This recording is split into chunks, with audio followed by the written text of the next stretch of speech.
Vandaag heeft de minister van Financiën, Gilmore Hoefdraad, zijn handtekening geplaatst onder de documenten voor de bouw van 6 operatiekamers, de ICU-kamer, een recoverykamer en nog enkele andere units bij het Academisch Ziekenhuis Paramaribo.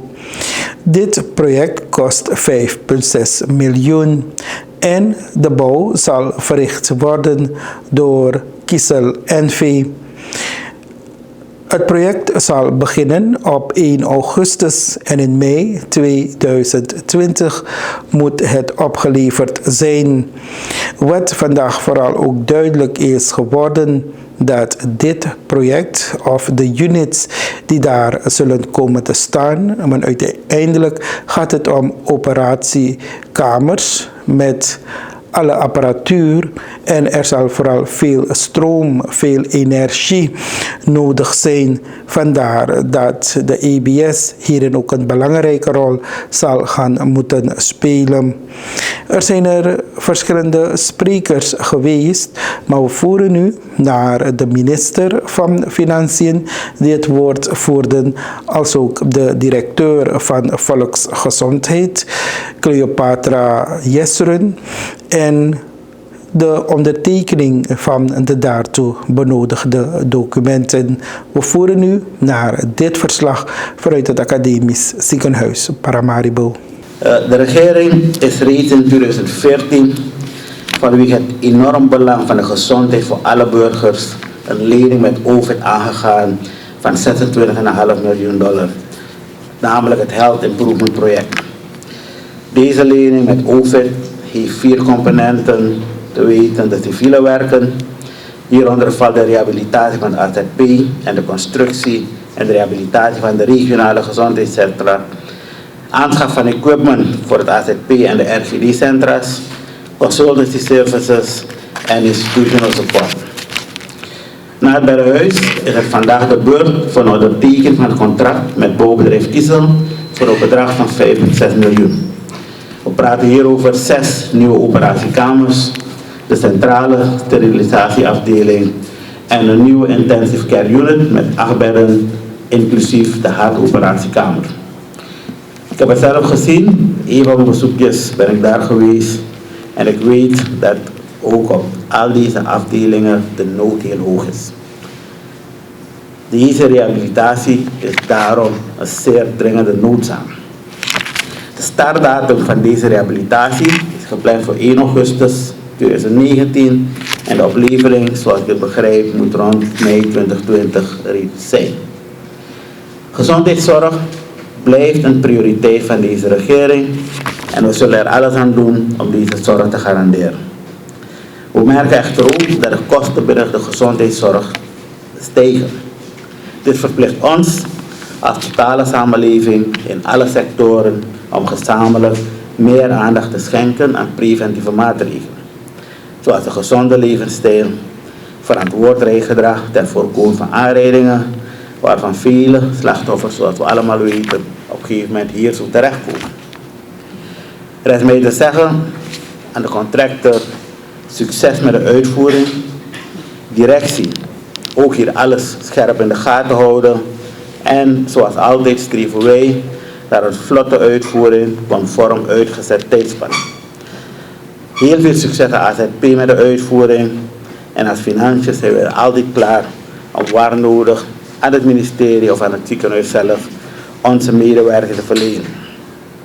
AZP, dat al meer dan 50 jaar bestaat, is bezig, heel druk bezig, haar plaats in te nemen zoals het bij de oprichting in principe was vastgesteld. We hebben een aantal uitdagingen en ik ben heel blij met de toelichting van de heer Dimapou over de issue rondom de contracten. Ik heb in heel veel van mijn speeches, en dan praat ik over als het nog op de universiteit was, als het hier was of in andere projecten, onze local content opgehemeld.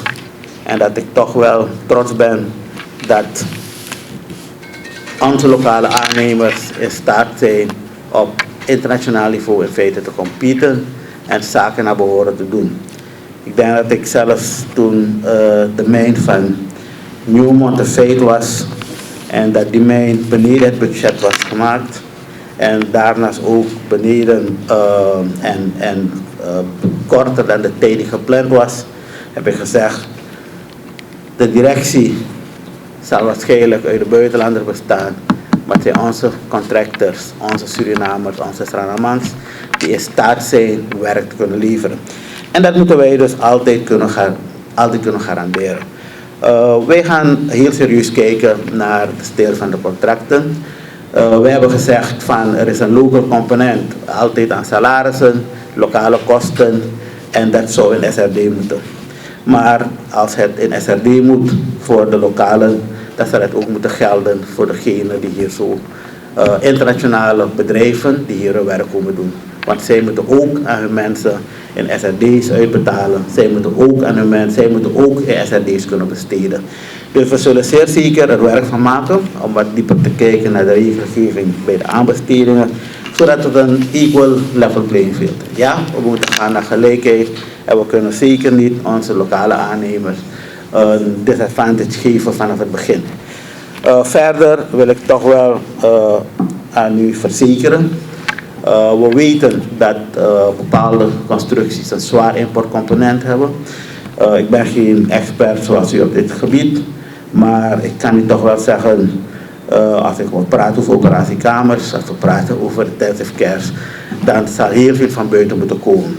Dus ik wil ook u de garantie geven in goed overleg, als er een noodzaak is voor valuta, dat wij u toch wel voor deze projecten kunnen garanderen dat de overheid inkomt met de valutaverstrekking tegen de geldende officiële koers, zodat u niet met koersmarges, koersverliezen gaat zitten. Dus dat kunnen wij altijd op bilateraal niveau bespreken of via mijn directoraat of met mij persoonlijk, dat wij als overheid kunnen inkomen als we zien dat uw importcomponent veel meer is in feite dan wat er aan het begin van het contract is vastgesteld, zodat u ook daarin uzelf zou kunnen dekken. Kijk, we praten dus over de gezondheidssector en het is belangrijk om erbij stil te staan, dat is nog deze. Ik heb een overview gemaakt van wat er allemaal de laatste jaren door deze regering aan de gezondheidssector is besteed. Als we kijken naar de leningen, dan praat ik alleen maar over de buitenlandse leningen, we praten niet over lokaal. Dan zien we dat wij met de IDB een $20 miljoen project hebben voor het ministerie van Volksgezondheid. We hebben daar naast een 26,5 miljoen, waarover ik net sprak, die besteed wordt, inhoudende ook verbeteren van de RGD-polies via de OVID.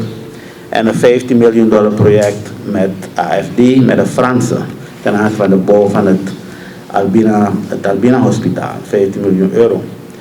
Als we kijken naar de geplande leningen, dan zien wij dat wij een health project voor women, dat is in voorbereiding, kosten voor een slordige €15 miljoen. Optopping van het health project Albina Hospitaal voor $5 miljoen. OPEC Fund, weer de OVID, Optopping Health Improvement project waarover u sprak, die $5,6 miljoen. Islamic Development Bank, in feite het totaaltraject van $80 miljoen. Health Sector Support Program. En daarnaast ook nog een technische bijstand van $2 miljoen. Als je alles bij elkaar optelt, dan praat je over ongeveer $200 miljoen aan US dollars dat wij in feite als regering geleend hebben om, of gepland geleend te hebben om dit alles wat volksgezondheid is naar boven te brengen. Het lijkt eenvoudig, maar je praat al makkelijk over 6 tot 7% van de totale schuld van de overheid in termen van het BBP. Dat volledig besteed wordt aan de gezondheidszorg. We hebben onze moeilijke jaren gehad met de crisis, We kennen de problemen. Mevrouw Redder en ik vaak in overleg geweest ten aanzien van het kunnen handhaven van de standaarden hier, kunnen verzekeren van de betalingen. Het is niet altijd eenvoudig geweest, omdat wij een pot hadden die verdeeld moest worden over zoveel. Maar naarmate wij verbeterden, zijn de injecties richting volksgezondheid ook veel meer geworden. Het was nauwelijks 94 miljoen in 2015, het dieptepunt van de crisis.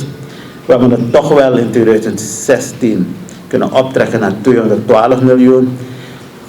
In 2017 zijn we verder gegaan naar 326 miljoen. En in 2018 was het zelfs 748 miljoen dat wij als regering alleen aan subsidies, we praten niet over wat er al regulier is, alleen maar aan subsidies besteed hebben aan de volksgezondheid, aan de gezondheidssector. Pardon. In 2018 dan is, als we kijken naar het totaal van alle subsidies, dan praten wij over ongeveer een kwart, ja 25% van de totale subsidies die gaan naar de gezondheidssector. Daarom ook de nadruk van ga naar een gezondere levensstijl, ga naar beter leven, want de kosten in de gezondheidszorg blijven enorm stijgen. En het geld is er niet voor het oprapen, we doen ons uiterste best. Maar u ziet het, met deze cijfers wil ik aangeven hoeveel de regering in feite besteedt en nog steeds verder gaat in besteden aan de gezondheidssector. Want zonder een gezonde mens kunnen wij nergens naartoe. Het ministerie van Volksgezondheid onderkent het belang van de projecten die een bijdrage leveren aan de verbetering van de medische gezondheidszorg in Suriname. Zoals mijn vorige sprekers al hebben aangegeven, zijn wij vandaag hier om het contract te tekenen voor de constructie van in totaal, is dat 6 of 7, mevrouw de Lang? 7 nieuwe operatiekamers, een nieuwe intensive care unit met 8 bedden en een nieuwe sterilisatieafdeling. In onze huidige maatschappij is één ding zeker. De samenleving en daarmee onze omgeving is voortdurend aan verandering onderhevig. Het is daarom belangrijk om als ministerie te evalueren welke invloed deze veranderingen hebben en dit mee te nemen bij de beleidsbepaling. Zoals de minister van Financiën daarnet al aangaf, is de fundamentele beleidslijn van het ministerie van Volksgezondheid om te gaan naar een gezond Suriname. Preventie boven curatief. We komen er echter niet onderuit dat het ook voorkomt dat Surinamers ook ziek zullen worden, ondanks we naar een preventief beleid gaan. En dit project vormt dus een belangrijke schakel in het streven naar het bieden van die noodzakelijke topklinische zorg in voor de Surinaamse gemeenschap in het algemeen en de patiënten in het bijzonder. De bouw van de genoemde faciliteiten staat niet op zich. Om de gewenste zorg te kunnen bieden, dienen de faciliteiten ook volledig ingericht te zijn met noodzakelijk medisch apparatuur. Het is daarom belangrijk, en is ook door de vorige sprekers aangegeven, van de supplementaire lening die al in de afrondende fase is voor het aanschaffen van dit apparatuur. Het hoofddoel is om in mei 2020 de genoemde faciliteiten operationeel op te leveren. En dat vanaf die datum ook daadwerkelijk door onze eigen specialisten en verplegend personeel in een nieuwe omgeving de zorg kan worden verleend. Een cruciale stakeholder is ook de EBS. En wij weten dat wij op de medewerking van de EBS kunnen rekenen om het benodigd extra elektravermogen tijdig beschikbaar te stellen.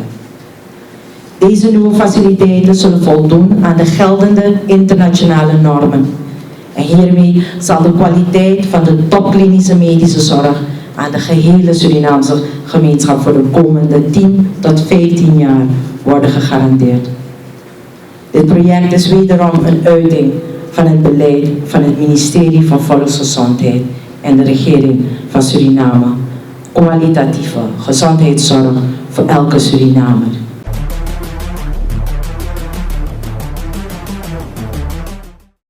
Werner H., 29 jaar oud, en Niquel J., 25, zitten in de bak.